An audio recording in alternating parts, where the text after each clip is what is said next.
వైఎస్ఆర్ జిల్లా ప్రొద్దుటూరు పాత బస్టాండ్లో వైఎస్ఆర్సీపీ కార్యకర్తలకు చెందిన 2 షాపులు అగ్ని ప్రమాదానికి గురయ్యాయి.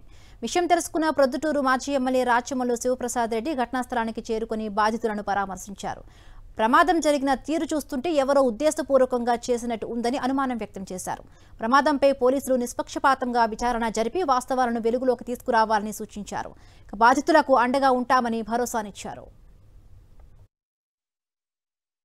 వీధి 2 షాపులు మాత్రమే కాలడం అంటే ఈ ప్రమాదం అనుకోవాలన్నా లేకుంటే పగతో ఎవరన్నా అగ్గి పెట్టారనుకోవాలన్నా?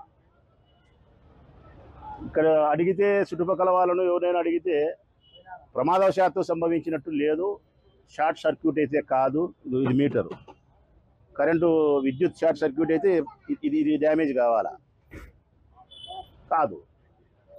అది కాకుండా వేరేది ఏదైనా గ్యాస్ గీస్ అంటే ఏం లేదు, బాగానే ఉంది. మరి ఇంకా గ్యాస్ వలన ప్రమాదం జరగక, కరెంటు వలన ప్రమాదం జరగక, పోనీ ఏదన్నా వేడి వలన ఎండల కాలం కాబట్టి అంటుకుంది అంటే బోలగడ్డ అయితే కానీ అంటుకుంటుంది, బంకులెట్ట కాలుతాయి.